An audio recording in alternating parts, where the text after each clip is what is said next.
Welcome to the Consciously Inspired Minds podcast, where we ditch the default and live life by design. I'm your host, Brandy White, personal growth enthusiast, entrepreneur, and lifestyle coach. I host conversations with creators, entrepreneurs, healers, and educators committed to living a life of truth, intention, and connection. Understanding how to evoke their higher nature, our guests take us on a journey of what it means to embody a life of conscious inspiration, joy, impact, and service.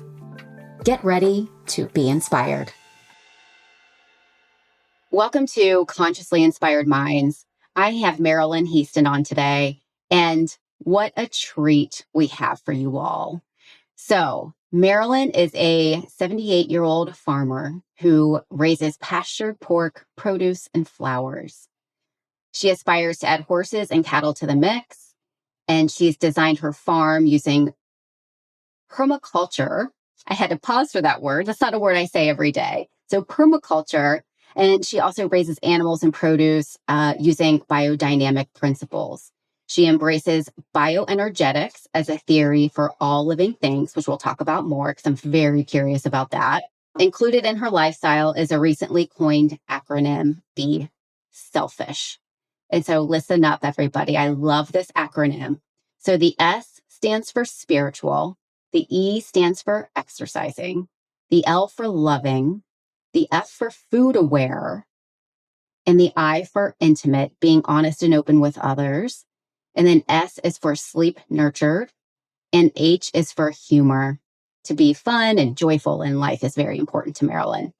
She embraces responsibility for her life as it exists and for the path she can take tomorrow. She also wants to make sure that everybody is aware that she intends to live to be at least 105 years old. What an introduction there, Marilyn. So beautiful. I'm so excited to have you on the show today. How are you? I could not be better. Good. In this moment, here we are, we're sitting and talking over a complicated system of gadgetry that's possible now and wasn't 20 years ago. Yeah. It's marvelous. It's amazing, isn't it? Like what we have available to us to connect and find more passion and purpose through technology. Because I think it's so easy to look at technology as kind of a burden sometimes. Like, oh my gosh, we can be reached from anywhere we are, from our mobile devices, through social, all these things. But what a gift to be able to use it for platforms to share with the world the good that's happening. But keep in mind, you don't have to have this stuff to connect because the way the world is actually set, all you have to do is sit there and be aware and you can begin to feel the connection even without technology. Yes, that's so true. That's so true. And there's something about being in one another's space and sharing each other's energy. And we'll talk a little bit more about that as well. So, Marilyn, I know we were chatting a little bit before we started, and there's so much that I am curious to know. And one of the things, there's so many things, where do we start? But I think the first place I want to start is your sense of wonder. Your sense of wonder is incredible. So your curiosity to be a lifelong learner and to really lean into what you're being called to do or what is on your heart, what is your soul yearning for is kind of your North Star, or at least that's how I see it. But I'm curious to know, how have you developed this sense of wonder in your life? Well, never really thought. I've always been curious. So I always did a lot of research. I always looked into things. I was never satisfied with, just a little bit. Always wanted to know everything in depth, which of course you can't really do. But I was always trying because I was basically, nosy. I wanted to know stuff. So I get a little tidbit and all right, well, I got to learn more about that. I do that now. It's like I'm on like 6 different news feeds, and they have all kinds of information that they send me. And, they have little, "Ooh, if you want to click on this, you can find out more." Well, I'm always clicking on this to find out more. Be careful there. Curiosity, it never ends. And I don't really know where that comes from, because I know a lot of people who are not curious at all.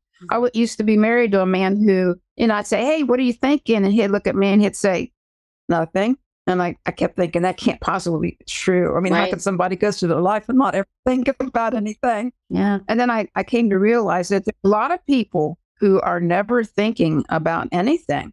There's like nothing between this side and this side. It's like blank. Nothing's going on. Now, why are there, I'm curious, why are there people who never actually think? So this guy wasn't stupid. He had brains, but he was never motivated to use those brains. Now, what about those folks? I mean, I find that kind of almost impossible to believe that somebody doesn't think. Yeah. So let's sit there for a second. And I had to do this before we got on today, is to look up the definition of wonder, because when I think of wonder, I think of you. And I just really wanted that strong definition in front of me today. And it was a feeling of surprise mingled with admiration, caused by something beautiful, unexpected, unfamiliar, or inexplicable. And I feel like that just wraps it up for you. Every time we talk, you are going to a different workshop, you're teaching a different course, you are learning more about farming and flowers and how to be really connected with the environment around you. And most recently, how to be even more connected to yourself.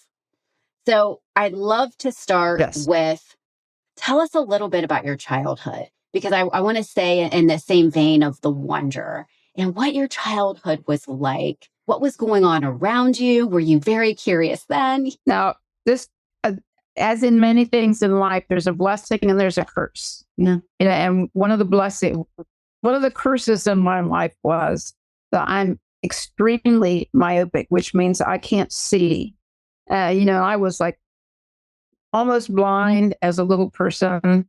Didn't know that things had edges, because what I could see were, blobs that moved, and I could see, I knew when something was happening because that space, that shadow would move. I had no idea that things had edges. And if I read a book, it was like I was right up there because I couldn't see it otherwise. So in my life, I had to really work hard to understand things because I didn't have vision. I wasn't blind, but I was real close to it. And no one knew, because I went through life thinking that this was normal. And it certainly wasn't. I missed all the facial cues that little people have. I didn't get any of that stuff because I couldn't see that well. I didn't get glasses until I was 10 years old. Oh, wow. So you never mentioned anything to your parents about it? I didn't know there was something to mention. I didn't know people could see. I didn't think it was about. Yeah. Interesting. I didn't know. And I'm just, I'm going around with my mouth hanging open because I'm seeing all these things that I've never seen before. And it was thrilling. I could see bugs. I never saw bugs before because I couldn't focus on them. They just were way beyond my vision capacity. And, I couldn't, if somebody was walking toward me, I didn't know who that person was. I didn't know who they were until they were like, 5 feet away. Because I couldn't focus on that kind of detail that you need in order to be identified. So it was that thrill of seeing things, from a new perspective, and clearly that clarity and the brilliance of the life around you that you weren't experiencing. Yeah, it had a lot to do with the fact, with the way that I approach things now. Is just like, wow, I can see it now. It's kind of that same feeling of when I was 10 where the world opened up. And so I firmly expect around the next corner, the world's going to open up. And it does, actually, the way that things fit together. Yeah. Yeah. So it's really you kind of chasing that feeling, chasing that thrill. Yeah. Okay. Okay. It is kind of that. So yeah, it was a real hurt because I couldn't see. It was a real blessing because it shifted my perspective. Mm-hmm. It shifted me into a real unconscious gratitude for what could happen in life.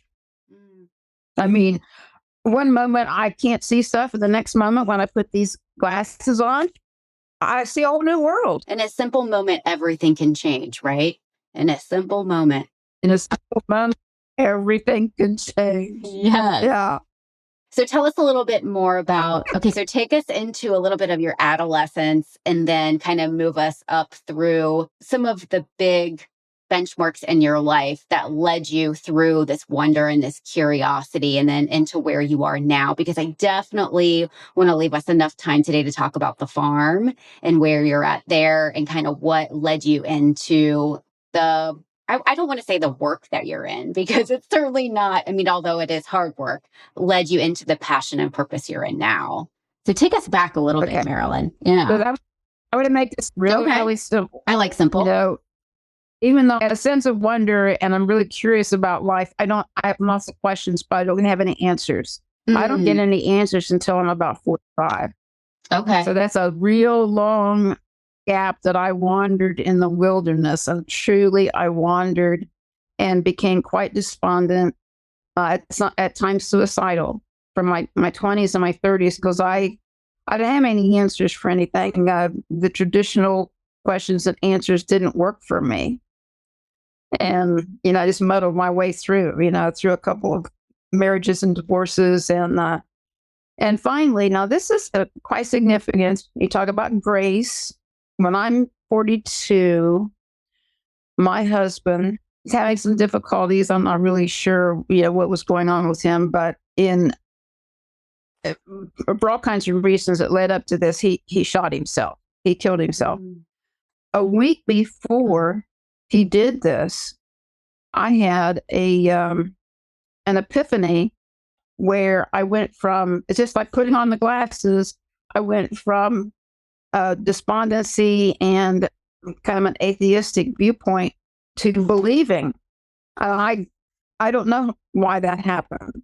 That's grace, right? There wasn't a particular moment or event that happened before that week? No. Okay. No. Just happened. The only thing I could really connect it with is that my father was a really simple man. I always think of him as a little shallow because he didn't really get into anything. He believed in God. He went to church. He worked hard, and he played a lot.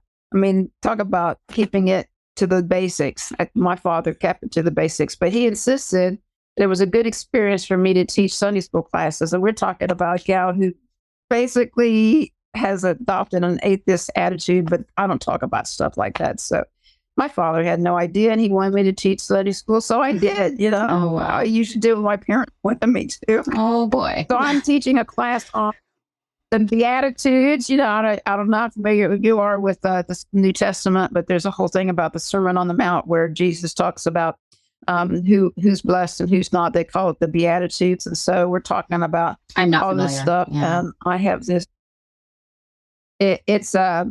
I forget what book it's in, but anyway, it's the Sermon on the Mount is what it is. And I taught this lesson on the Beatitudes, and at that same weekend is when I had this epiphany that I was no longer an atheist. I believed, not necessarily in a personal God, but I believed that there was more than the physical body, which is where I had been for 20 years. For 20 years, I had believed this is it. This is a shell. I live in this shell. This shell talks, walks, thinks, but that's it. Yeah. That's where I was. And so I had this epiphany, and a week later, my husband suicides, and I'm tossed into such upheaval And my whole family is tossed into that upheaval too.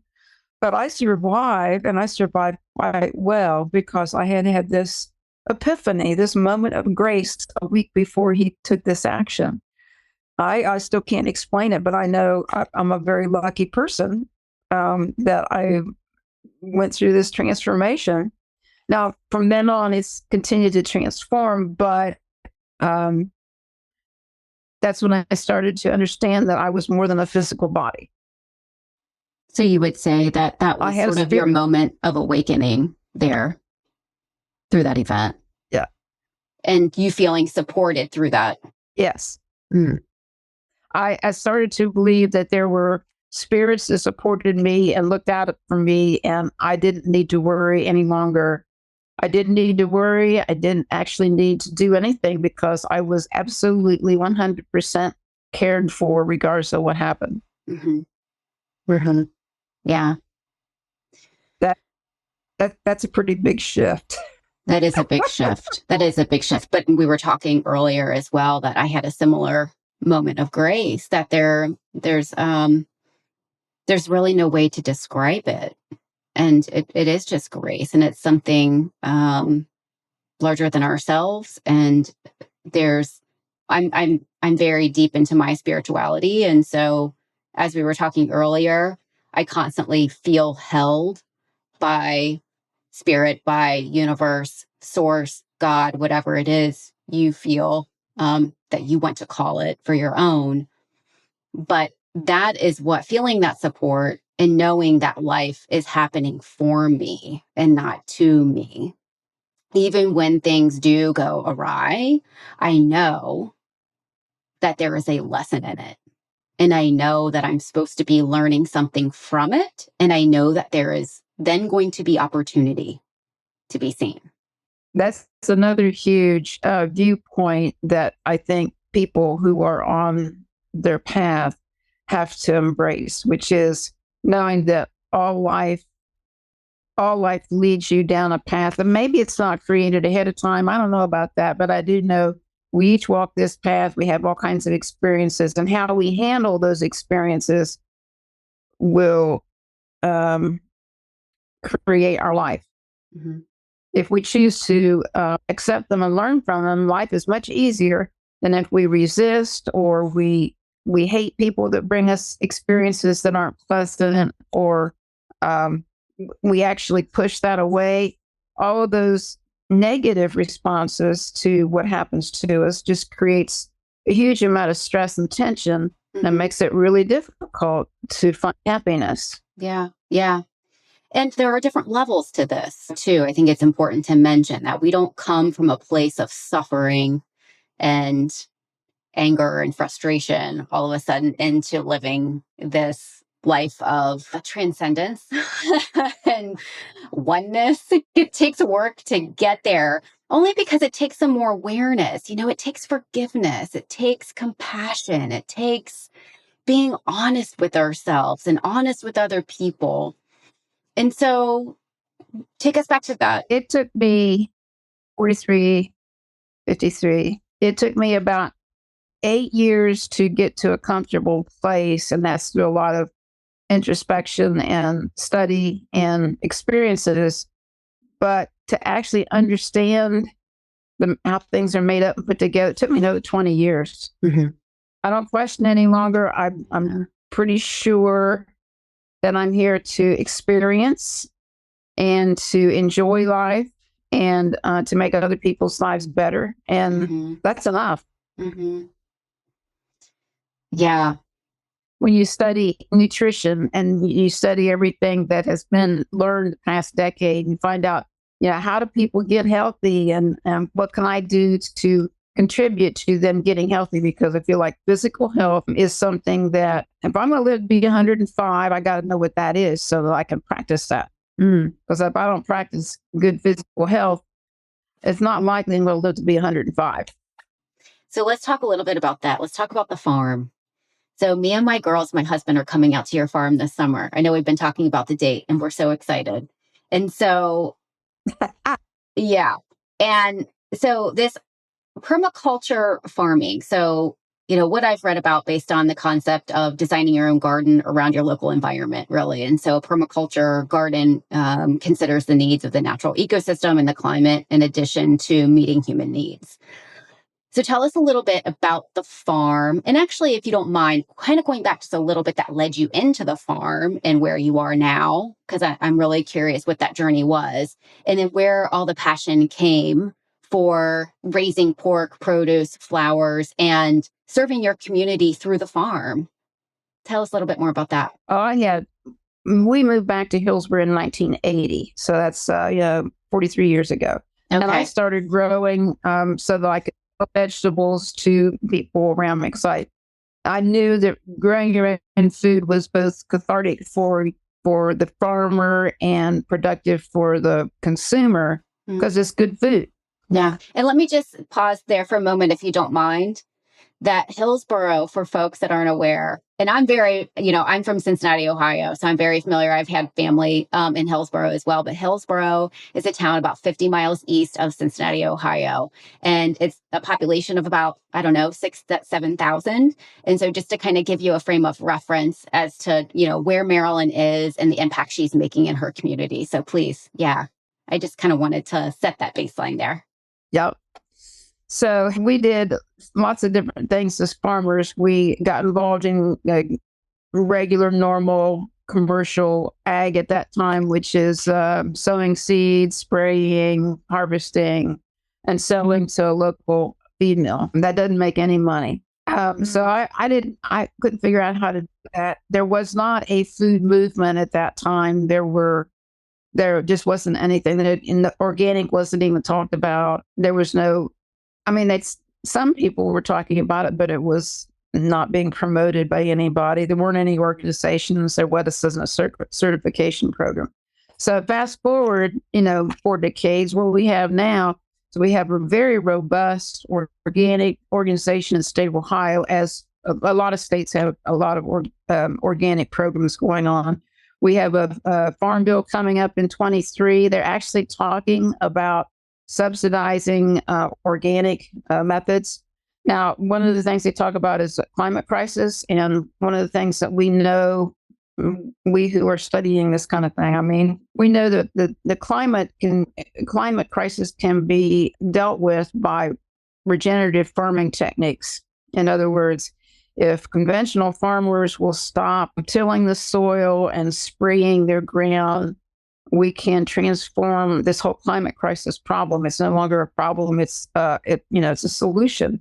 And one of the things that I learned in permaculture, which is really the way you design your farm to live well on the land, what you learn in that whole process is that everything a farmer does is extremely significant. And it's significant because Mother Nature has developed over billions of years, and she has a pretty good system in place. And if you screw around with her system, you mess up everything. So that's what we've done. We've been plowing the ground for the past, 1.5 millennia, and it's really messing things up because plowing the ground is the absolute worst thing you can do in terms of climate crisis and nutrition and whatever.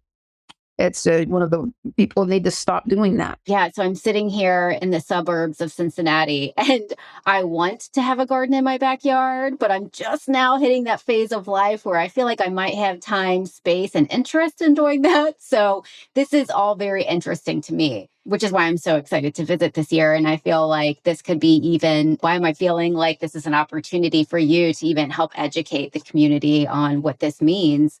And also your interest in getting behind the CSA and gardening. So the community supported agriculture. Can you tell us a little bit about that and your involvement there and intentions there? Yeah.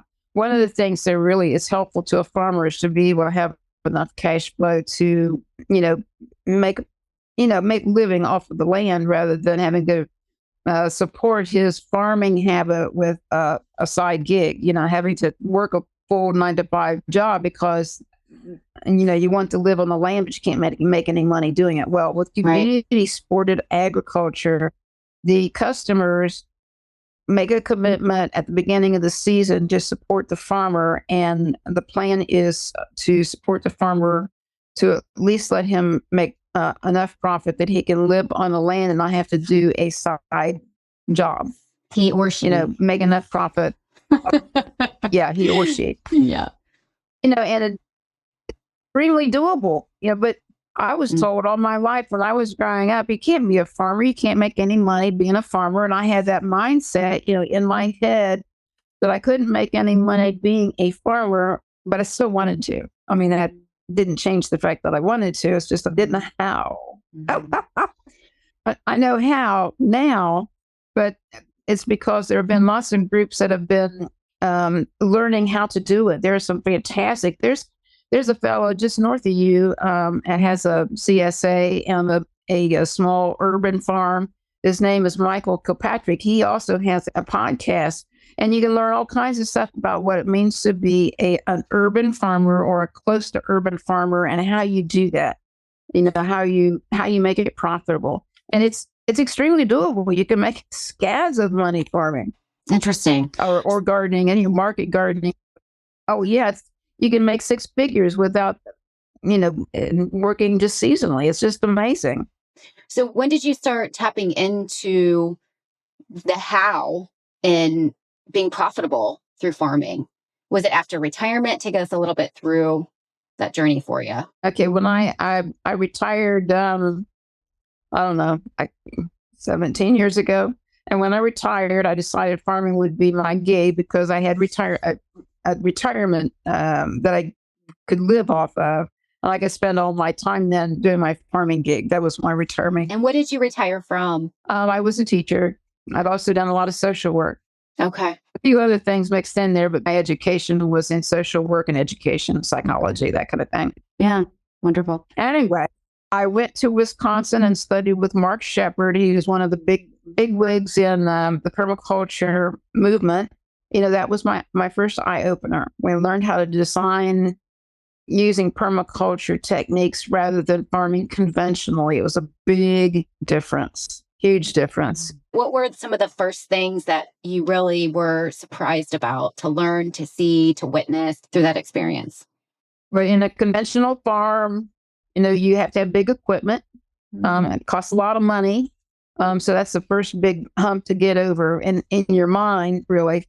Yeah. How do you get all this done? Well, what Mark talked about was how you start with a plan. You don't start, digging in the soil. That's not the starting place. The starting place is you design your farm to make it livable, easy to live, self-sustaining, biologically healthy.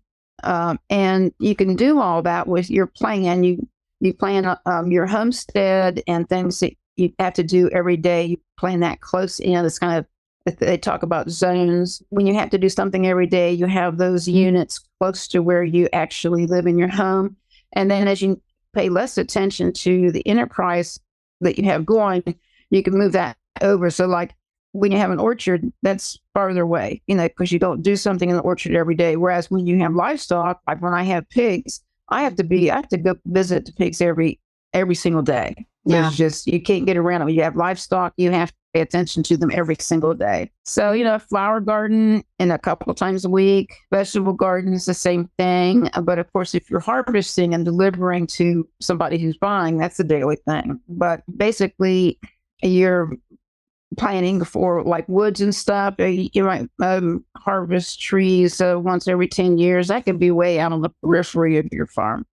So now I've got my 100 acres. It's designed following a permaculture design, which is I have lanes that go all over the farm where I'm willing to pasture my animals. And then off of each one of those lanes, I have designated paddocks, maybe 1 or 2 acres each paddock. So in order to move my animals, all I have to do is open a gate and close a gate. That's it. I don't have to do anything else. 100 acres of land, though. Wow. Yeah. That's some space. That's some space. That's right. Yeah. So do you have to be, how does one get, I guess, certified to begin to cultivate this sort of permaculture gardening space opportunity? And then how does one get started? Because for me, for someone, I'm like, oh my goodness, wow, like this sounds amazing. but a bit overwhelming at the same time. So is it easier than you think to get started? Like what would be like a 101 sort of opportunity for folks if they have interest? The 101 is this. If you're interested, the way to get started is to be a market gardener. Market gardener doesn't need anything except hand tools and access to biologically active compost and a willingness to start putting seeds in the soil, because that's what it takes. And you'll see, I can show it to you this summer. You'll see I have beds. I put a line of seeds and I cover it with compost. That's it, done. Wow. Right now I'm raising plants in my greenhouse. And then what I do is I put those into my garden, dig a hole, put the plant in, done. And then, stuff grows. I mean, if you make it a nice environment for plants to grow, Mother Nature will take care of them for you. Right. Yeah, it sounds like a similar human experience as well. You put ourselves in a nice aligned environment, of course we'll thrive.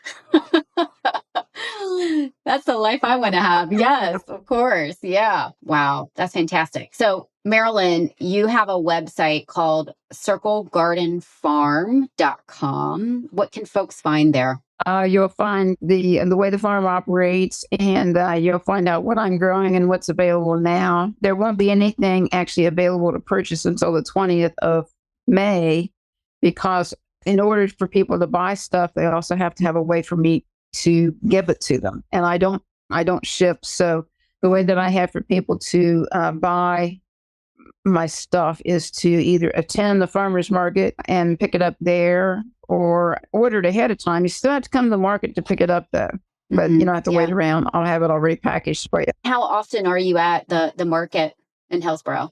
Is that weekly? Once a week on Saturday. Okay. Saturday mornings, once a week. Okay, wonderful. So let's take a bit of a pivot here. When we're thinking about the essence of following our passions, and you coming out of retirement, being an educator, being in social work, and now really seeing opportunity to lean into something you've always been deeply curious about, and almost lifting some of those, like you said earlier, lifting some of those limiting beliefs around there's no money to be made. Some of that programming that was sort of handed to us at a younger age and that we kind of pull forward, and just being now in the excitement of kind of where you are in life and this, finding the bliss and waking up every day and tending to your garden and tending to your farm and, researching the things that you're curious about and continuing to live in this sense of wonder. What does it mean to you to live a consciously inspired life? It is being present. You're here all the time. Mm-hmm. You're not thinking about tomorrow. You're not worrying about yesterday. You're just like really here. You're really here talking on a podcast. That's what I'm doing right now. So that I'm really here. Not thinking about anything else. If I wanted to sit down and ponder something that happened yesterday, I can. Or if I want to plan for the future, I can. But that's not where I actually live and breathe. Where I live and breathe is right here and now. And how do you get to that place? I think what keeps me here is that it's so much fun. It's so much fun to be right here. There's a philosopher, he's a Buddhist, I think, and I always forget how to pronounce his name, but he wrote a book called, Chop Wood, Carry Water. And he says, well, what do you do after you're enlightened? He says, you chop wood and carry water. It's like, let me just go I back. get that. I get the essence of that. Well, one of the books that I read, which was really instrumental in me being able to make this shift, was The Aquarius Conspiracy. And I think it was written around 2000 by Marilyn Ferguson. And one of the things that she talked about was making a shift to some visuals that help you understand that there are lots of different ways to look at things. And I don't know why that impressed me so much, but I came away believing that if you didn't understand paradox, you would have a hard time gaining spiritual perspective. So paradox is when two truths exist at the same time, in the same moment, which our logical Western minds say is impossible, which makes it very difficult for us to embrace that spiritual attitude. Tell me more about that. Tell me more about the paradox and the two things can be true. For example. Okay, let me think about this. It's hard to explain in words. It's much easier to do in a visual. Like, sometimes you'll see on Facebook, they'll say, what do you see first? Do you see a dog running away or do you see a person lying in the snow? I mean, you visually, humans are like 80% visual. So we look at stuff and we jump to conclusions immediately because that's the way we're oriented. We're physical beings that are, and we just recently learned this, but we are basically an ecological conglomerate. We think of ourselves, we're raised to believe that we are individuals. We are humans, we are individual. But the reality is we are this organism that hosts billions of other creatures. And we walk around kind of like, the Peanuts character with this buzz of all kinds of things around us. We've got stuff in the air. We've got stuff on our skin. We got stuff, in our nostrils, in our mouths, and our gut, and our intestines. And all these little creatures, these little microbes, they inhabit us all the time. My microbial print is like as individual as a fingerprint. So everybody's is different. That's why we're so, we react differently to lots of stuff. It was a real shock to me that I was like 10% human. I thought, well, how could that be? I'm a human. I'm an individual. Well, no, not really. I'm really this amazing conglomerate of living creatures that walks around, and I appear to be an individual. So here's a paradox. The paradox is I'm not really so much an individual as I am a collection of living cells, some human, some microbial. And that's a total paradox. I mean, we've lived with the idea that we were individuals for a long, long time. And here the last decade or so, we found out that's not true at all. Yeah. Yeah. Well, that's certainly an interesting perspective on this idea around oneness. Yeah. And I immediately came to oneness in my mind, and how when I'm in sharing this space of other people, I see us as, I try to see us as one and coming from the same place and here to ultimately serve the highest good, and that we all are innately good, and knowing and understanding that we are one, but with just different experience, and see things through a different lens. And so when I think about the paradox of two things can be true, it's really, I guess, linking that back into spirituality for me is having that compassion for ourselves and for other people. And what I try to do when I see others unlike myself is to really strip all of that away, strip geography away, strip color away, strip everything away. And I see that person as a soul. I see that soul the same as I see my soul, coming from the same place. So, coming full circle into the paradox of that just kind of reminds me of how I try to lean into my oneness and not feeling separate from others.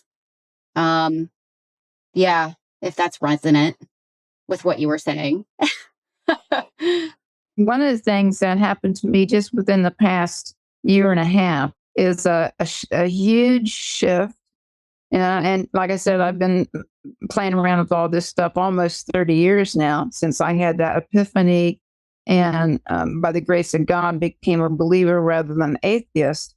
But here's what happened. A year and a half ago, there's a chiropractor by the name of Sue Morter who has also developed energy codes, which explains a lot of the spiritual side of life. But anyway, she had this online group called Conscious Awareness. And she said, we're going to spend 5 days exploring our connectedness. And I signed up for it because I was curious. Of course you did.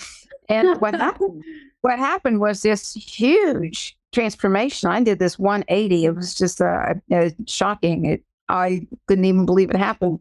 I had been a little bit isolationist without, not really reaching out to people. And this 5-day experience of exploring connection it just totally changed my whole approach to things. And not only did I feel connected to spirit, which I had felt for a long, long time, I felt connected to every other human in the world. I couldn't believe it. It was mind-boggling to experience that connection. And what it shifted for me is because I'd struggled so hard during the past 4 or 5 years in the political arena, because I was trying to understand people's mindset that would let them, what appeared to me, it looked like they were supporting a person who wasn't really a nice human being. And I had a lot of trouble with that. Anyway, what I finally came to realize, what all those people who are doing what I consider to be kind of a ridiculous thing to do are people who are on the same path as me, which means they're humans. They're all humans. They're all walking the path that humans take, which is a spiritual endeavor. We're all spiritual, even though some of us don't know it. Right. And spiritual beings having a human experience. Yeah. Right. And we're all walking that path of self-knowledge, learning about it, and maybe some of us are walking a path, but we don't even know we're on a path. And some of us, there's no such thing as a wrong path. It is your path at that time, that moment. That doesn't mean if you're going south that you're always going to be going south. I mean, you could turn around and go north. I love that. But right now, that's your path. I love regardless that you say that. How anybody else looks at it. Yeah. I love that you just said that. Kind of like taking out this, like the duality of it, that everything has to be black or white or right or wrong. No more judgment. No more judgment. Everybody's on the path. We're all human. That's right. We're all on the path. Some of are more aware that we're on the path than others. Some of them don't know they're even on a path. And what's beautiful about it, and that is okay. And that's what's really beautiful about this experience that we're in, right, in this physical form, is that hopefully we can, not to say that you and I are any better than the person who isn't completely aware or not aware that they're walking the path, because they're exactly where they should be. To continue to remind ourselves of that and to have compassion for that is all about this human connectedness.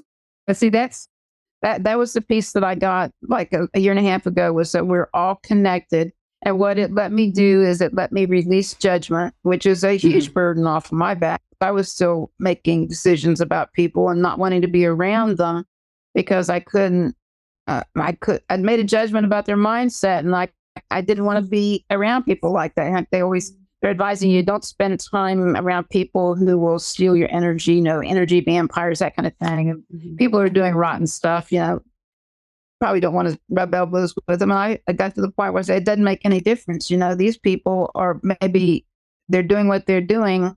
I don't have to judge them for it. They're a human being on their path, and it's different from mine. And to put it kind of like insulated me. Yeah, go ahead, please. I was going to say it kind of insulated me from that lack of judgment, insulated me from any of their bad energy. It created this bubble around me, not a bubble that kept them out. It was a bubble that protected me because I'm on a pathway going this particular direction. I don't want other people to have an opportunity to cause me trouble. And so basically, the fact that they're really different from me, or they've decided to, they're not pointing a gun at me or anything like that. Right. If they were pointing a gun at me, I'd duck. Or, I just wouldn't be married.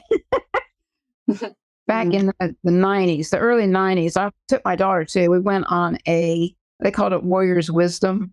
Okay. Tell me more. the guy who was running it was named Stuart Wilde, and he was the human potential guru back in the 80s. Anyway, went out to Colorado. The first thing we did was we started meditating. Got up at 4:30 in the morning. We meditated because that's the most powerful hour to meditate, according to Stewie. Anyway, we did that. We walked on hot coals. We did an Indian, what do you call it when you go in their hut and they have a fire? I forget what they call it. Oh, okay. We did a high ropes course. Like with the shaman? You can tell whether... Yeah, like a heat tent. Yeah. They tell you if you're on the high ropes course and you don't have inner calmness, the wires will jiggle. I mean, you can say I'm fine, but you get on the wires and it shows you a lie, because if the wires jiggle, you're not calm. I just thought that was great, that you didn't have to know somebody's inner feelings and their thoughts. All you had to do was observe them. And if the wires were dancing around, you knew they were screwed up. Right. And it's almost like I see it as a daily challenge for myself. When I find myself in this place of judgment of others, and then I can quickly realize that I'm in the judgment, and then I can choose again and know that they have just had some different programming, some different life experience. And that if I really got to know that person and their story, I could not be in judgment any longer. And as I've said in other episodes, and guests have said as well, is we can't be in judgment and curious at the same time. So if I'm in a situation where I'm judging someone, but I get really curious around, okay, why do they have this point of view? Why are they behaving this way? Why are they making these choices? And I take myself out of the judgment and I get curious, and then I soften. Which is an amazing thing for me. Wonderful. The releasing of judgment, I think, really shifts a person into that place of being able to connect to others easily. Yeah. And I think it's real hard to connect with others who have different ideas or opinions or attitudes or approaches or skin color or religious belief. It's just real hard to do that. Mm-hmm. And people feel that. Wouldn't you agree, Marilyn, that people can sense that judgment is emanating in our energy field? And so people can pick up on that. So when you are in the presence of someone who is coming from a place of curiosity and love and compassion, you feel that. And so that takes me to, you had mentioned Sue Morter. So just to kind of back up a little bit. So Sue Morter is an international speaker and master of bioenergetic medicine and quantum field visionary. She utilizes the embodiment of high frequency energy patterns to really activate full human potential.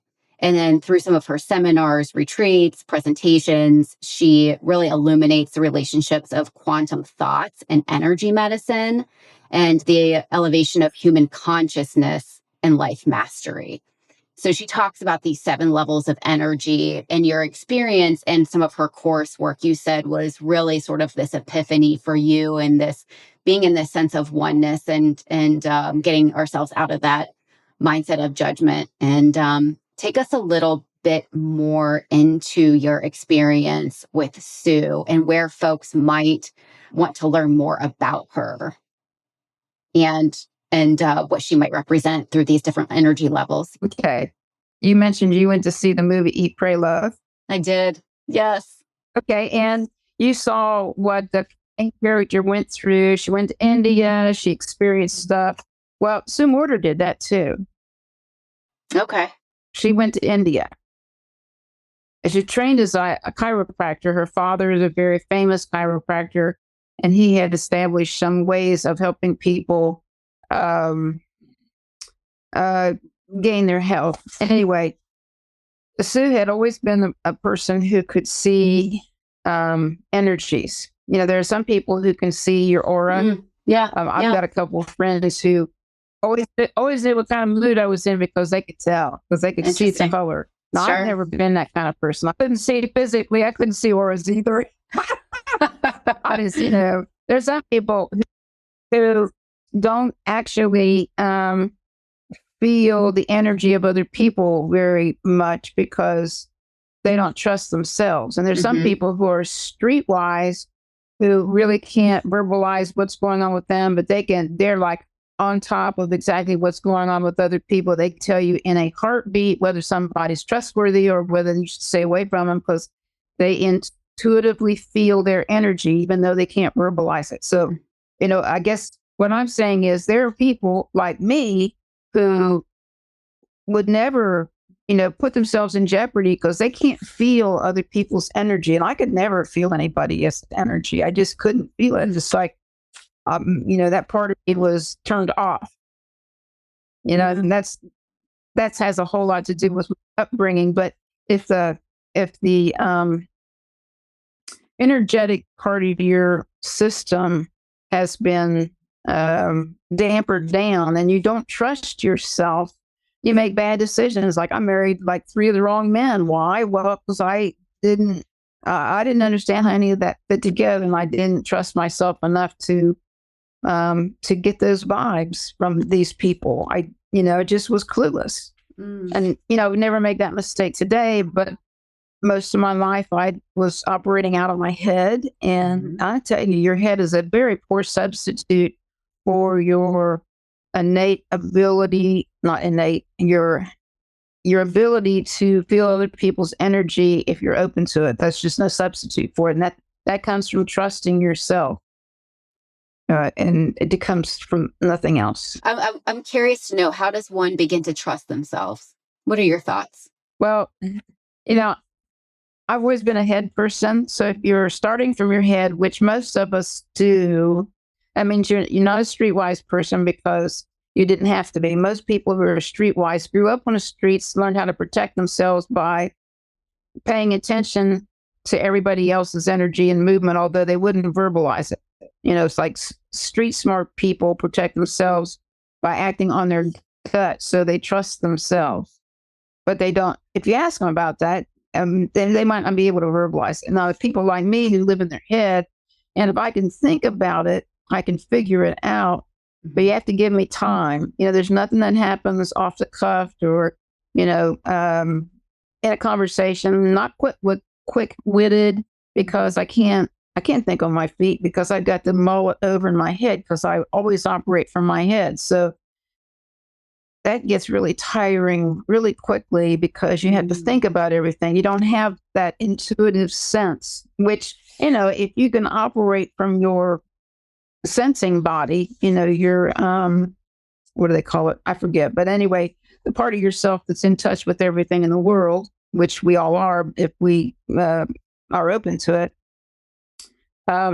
You can go through life and never have to think about anything because you're just there and you're aware and you're moving through it, and you just don't show up for bad stuff. It's just you don't have to think about it. You just know. It's like innate knowing. Yeah. And how do you tap into that knowing for you personally? What works for you? When you find yourself, and we all do because we are human, when you find yourself operating more from the head as opposed from the heart, the body, what do you do? Do you realize in the moment, like, okay, I'm in this mode of analysis and I'm way to my head? Or do you find yourself in moments of, okay, for example, like I'm forcing this, I'm trying to make this the way I want it to be. I'm trying to control, I'm trying to manipulate, I'm trying to, and then you realize, you witness, and then you're like, okay, I'm going to take a step back. Either I'm going to take a deep breath and how do you get reconnected into the body, into that safety of knowing? I think everybody's journey is a little bit different, but I think that basically once a person understands that, this is my life and I am responsible for what happens. And if I trust my sense of my intuitive sense, which is your body has a real intuitive sense, but if you're in your head instead of your body, you don't have it. So being in your body It's something different. A lot of people don't understand what I'm even talking about because well, of course you're in your body. Where else would you be? No, it's not that. It's like existing in every cell of your body. I'll tell you where it makes a huge difference. First of all, if you're not in your body, you don't trust yourself very much. And if you're not in your body, you don't get sensations the same way. It's like your sexual experience is really, really different if you're still in your head. You're thinking about how to do it. You're not really just enjoying the sensations.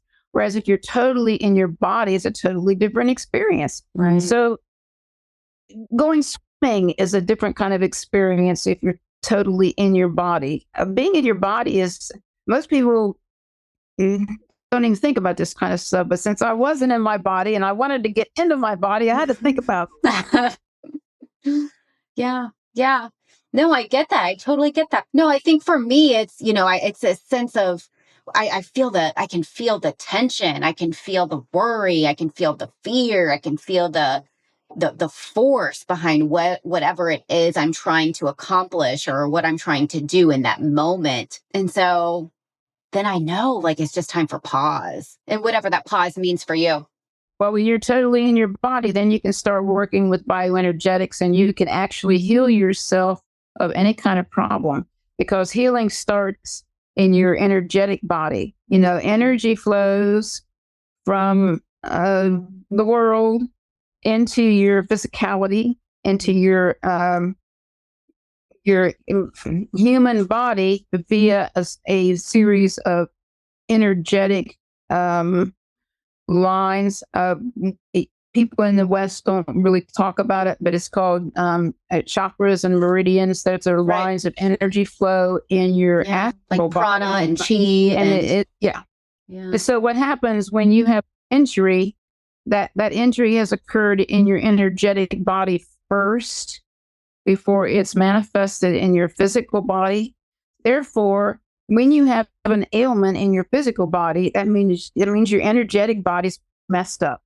I mean, there's no other way to get around it. That's what it means, and that's what you have to work with. So, like if I have a pain in my shoulder, I understand that part of my bioenergetics is kind of jammed up. There's like a little lack of circulation there. So energy is not getting into that part of my arm, and I need to work on getting that flow going. I need to get that flow moving through those parts of my astral body so that everything can be energized. Number one, the pain goes away. Number two, you regain your flexibility. I mean, everything gets better. So like if you have a cut on your finger, you know what happens when you get a cut, it bleeds. And then usually what we have been taught to do is we put an antiseptic on it and then we bandage it. And then, I understand as a believer in bioenergetics is, I can put something on that, but I probably don't want to put an antiseptic so much as I just want to get it clean. I want to have a nice environment for positive microbes to live and bandage it over. And then I want energy to flow through that. And if I focus on it, I can get that sucker to heal twice as fast. Yeah. Yeah. And what I try to remind myself of in those moments of healing is again, not causing resistance with it, but embracing it and being kind to it. And, I talked to my daughter about this. My 7-year-old daughter, she has a lot of stomach aches before school and she has some anxiety, things like that. So we talk about in the morning is kind of like your brain and your belly are in an argument. Right. So she can kind of be in her head, then which talks to her belly and vice versa. But you are empowered to kind of break up the fight. Just talk nicely, be calm, and break up the fight between your brain and your belly. And you are empowered that way. And when your belly starts to hurt, just be kind to it. I know you're just here to protect me. It's okay, but I've got this. I'm feeling good today. All is well. Because she has a tendency to get angry at it and to get upset and frustrated because this is happening to her and all this tension and resistance is happening. But it's just those gentle reminders to find that ease in those moments of tension and frustration. So similar to the healing and the ailments. And not to say that everything that happens to us is something that we manifest, right? Like to find compassion for it and an appreciation as opposed to resistance is what I think about. One of the things that I was very aware of, I didn't have many answers from much, but when I was raising my daughter, one of the things I knew for sure, I knew that my feelings and her feelings were like a guidance system. And so this is what I told her when she was a little person. I said, every feeling you have is right. Absolutely right. You can never have a feeling that is not right. Feelings are always on target and they will guide you if you let them. But here's what you have to do with feelings. Feelings are always in the moment and they need to be experienced and released. Always, but they're always right. So if you're angry, that means that somebody has treated you poorly, or that's, you're not in balance with something, and you need to pay attention to your anger. Anger is never wrong. Now, what you do when you're angry might not be right, but the feeling itself is always right on, spot on. It will always guide you if you let it. So one of the things that she took away from that, and she would, she's 50 now, so you would talk with her now, and she would say, the one thing that my mom taught me was that feelings were my guidance, and I was always right, but I needed to pay attention to the feeling. See, what I wanted her to have is I wanted her to have an integrated system that would let her know where she was in the world. And I knew that was the way to do it. I hadn't achieved it yet myself, but I knew that was the way. And so as a little person, she learned feelings are always okay. You experience them, you release them, and you learn from what that was so you can guide your way through the world without being harmed. And it worked. It always worked. That's incredible. It will always work for anybody if we let it happen. One of the things we do is, first of all, we hang on to feelings. We store feelings. We make ourselves sick over feelings. What else do we do with feelings? We resent other people's feelings. I mean, we just do all kinds of crap with feelings. We hold it all, don't we? I know. We carry so much, don't we, Marilyn? We carry so much. And so if we can just find the bravery to release some of that, whatever that means for you, whether it's to release through forgiveness, that's right. That's what you do, release it. You take whatever information it gives you and you let it go, whether it's anger or sad or even joy. We experience them. It makes our life rich, and then we release them and we move into the next moment. But you can't stay in the moment, aware and spiritual, if you hang on to how you feel. Yeah. And a moment like this just came up with my daughter, actually, the other day. I was crying about something, and it makes her, she's an empath. Then she wants to cry. When I'm crying, she wants to cry. And it's weird to her to see me cry. And it was a nice opportunity to say, no, this is okay. If we want to cry, we should cry. If we're angry, we should be angry, to release those emotions. That way they don't get bottled up and turning into this trauma that then isn't serving us years later even. So that's a beautiful reminder. So Marilyn, as we're wrapping up today, it's been such a pleasure having you on and connecting, and just sitting here chatting with you has been the highlight of my day. So I appreciate that very much. A few questions I want to end with. Okay. As you think about your experiences and where you are in the now, what do you want your impact to be in the world? Yeah, I always wanted to be famous for something. And I think what I'm going to be famous for is living a long time. Yeah. 105 all the way. Yeah. But I wish there was something a little more significant, but what I'll fall back on is I want to be known for promoting a healthy lifestyle and modeling a healthy lifestyle. Yeah. Well, you do that for me, and you're an inspiration to me. And as I've said multiple times, it's just your wonder and your curiosity. It's inspiring, and it's refreshing. It's so refreshing. So thank you for that. Well, it's always surprising to me that somebody enjoys or, takes something from how I live my life.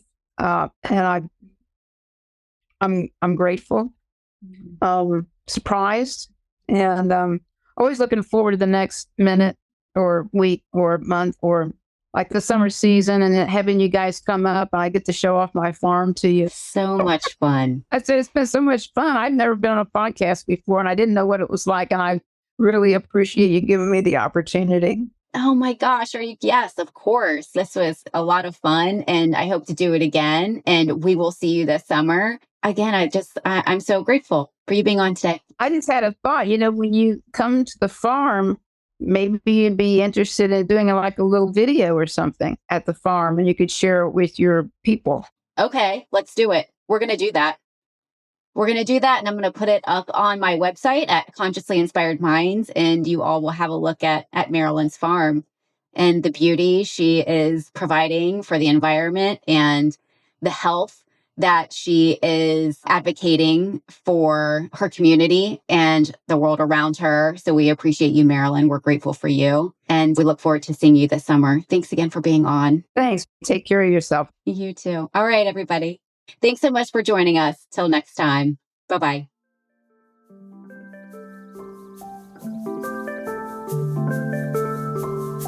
That's all for today. Thanks so much for joining us. If you enjoyed this episode, please subscribe and leave a review. If you'd like to learn more about Consciously Inspired Minds, you can visit us at consciouslyinspiredminds.com. Until we connect again, explore what inspires you.